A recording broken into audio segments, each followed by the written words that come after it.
In subtopic 3.1 we were looking at some of the basics of thermal concepts. Now we're going to start applying those to a specific situation, being modelling a gas. To do that we need to start off by looking at gas laws. Now I have to admit here that I find it a bit strange that the textbook starts with gas laws rather than what the kinetic theory of gases is, but we'll go with it and we'll tie it all together a bit later. So the first thing we need to deal with here is that we're looking specifically at ideal gases. Now an ideal gas is it's sort of a fictitious, I guess, gas, if you will. It doesn't actually exist, but we can say that it's one that obeys the gas laws under all conditions. We'll talk a bit more about what the gas laws actually are, but just want to start off at that particular point. So under all conditions, and by all conditions we mean whether it's to do with temperature, pressure, volume, amount of the substance, under all conditions the gas laws apply. Now you might sort of think, well, okay, why are we dealing with ideal gases and not real gases? So if in physics we often tend to model things in ways that are easy to represent and then sort of approximate them to reality. So real gases don't actually follow all the gas laws under all conditions, but they approximate it fairly well. So they approximate an ideal gas so long as pressures and temperatures aren't too high or low. So we're looking sort of at situations where that you would come across on a sort of a day-to-day basis, not looking at situations where you're talking about the pressure of gas in the sun, for example. So yes, real gases don't behave as ideal gases across the whole range of temperatures and pressures, but we can approximate them fairly reasonably when we're looking at sort of everyday kind of conditions. Now there are four quantities that we need to define for gases. So four quantities of interest, and some of these you may have some of you will definitely have a good understanding of, and one or two you might need a bit of help with. So the four quantities for gases that we're interested in are, first of all, the volume. So volume should be one of the ones that you're very comfortable with. Volume with the symbol capital V. And that is basically the space occupied by a gas.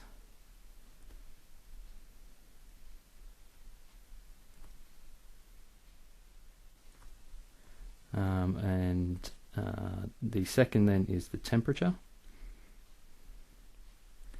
And as we've seen, temperature with the symbol capital T is the average kinetic energy of the particles.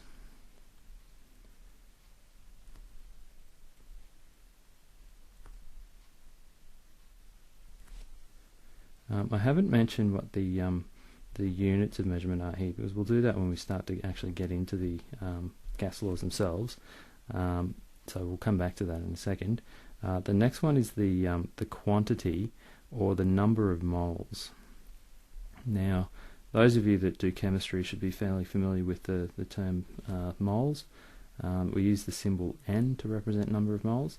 So think of the number of moles as the quantity of gas particles. So it's how many individual gas particles we have in total. We'll deal with in a bit more detail with moles in a later video. So we'll, like I said, feel like it's a little bit back to front to mention that now and then come back to it later. But we will explain that term in a bit more detail for anyone who's not familiar with it.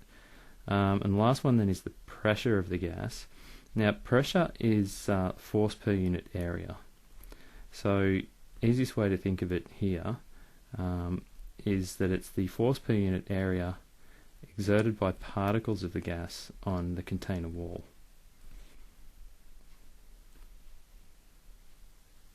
Now that leads to an equation, I suppose, that sort of defines pressure. I'll just finish this definition off. So while I say definition, it's not really a definition as such, but it's the easiest way to understand how pressure relates to gases. And so the pressure there, the equation P is equal to F on A. So that's one of the ones that's in the data booklet, so I'll just highlight that there, and I'll just explain a little bit more about pressure.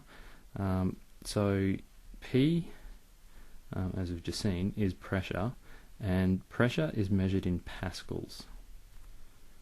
So capital A, capital P, lowercase a. F is the force exerted, and that will be in newtons, and A is the area in square meters. Now, while we're talking about pressure of a gas, this idea of pressure doesn't just apply to gases, it applies to any force being exerted over an area. So if you think about, say, the weight of an elephant being distributed over the feet of an elephant, that pressure would equate to a certain amount. If you took that same mass and let's say you had an elephant standing on a table where the legs of the table are much narrower than the legs of the elephant, then the pressure in that situation from the table onto the ground would be significantly higher. Silly example, but hopefully it explains the idea. So there's the quantities that we need to be familiar with for the gas laws. Let's actually now have a look at what the gas laws are. This is going to very much just fly through the statement of the gas laws, and not necessarily going to put a lot of detail into it here. We will do that in a little bit more detail in class. So the gas laws are basically just looking at the relationships between those quantities, and specifically when the number of moles is constant. So for a constant quantity of gas. And as is often the case with science, these laws were discovered by particular scientists, so they're generally named after them. And so the first one is Boyle's law, and basically it states that if temperature is constant, so if we maintain the temperature of the gas, we would identify that the pressure is inversely proportional to the volume. So that means that if you imagine you've got a container of gas that's, say, that sort of size, you keep the temperature constant, and then somehow you squeeze that smaller so that it gets into it's a smaller volume. Because you've decreased the volume, what's going to happen is that the pressure will increase. So the force of the gas particles on the container itself will increase as the volume has decreased. Now there's another way that you might see this represented. So first of all, if we identify here that we could write that as an equation P equals K over V, or in another way PV is equal to a constant, K. So that representation we can take a tiny bit further, and what you'll sometimes see is the expression here, P1 V1 is equal to P2 V2. So that's an alternative way to identify what the relationship is. So basically, if you take V1, change it to V2, then you'd see a corresponding change from P1 to P2. Last thing there to mention really quickly, the graph of pressure versus volume. So because it's an inverse relationship, let's imagine we've got the volume is the one that we're going to change more easily. We'd see that that's an inverse relationship, so asymptotes on both the vertical and horizontal axes. So there's Boyle's law. Let's now go on to the second one, being Charles' law. And so for this one, I realised I forgot to write law up above, so it should be Boyle's law. So for Charles' law, in a similar way to Boyle's law, in Boyle's law we had T being constant. For Charles' law, we're going to keep pressure constant. So when P is constant, we see that volume is directly proportional to temperature. So keeping the pressure constant, so this is going to be a little bit one of those ones we might need to mull over a bit more in class. If we keep the pressure constant, changing the volume is actually going to change the temperature of the gas.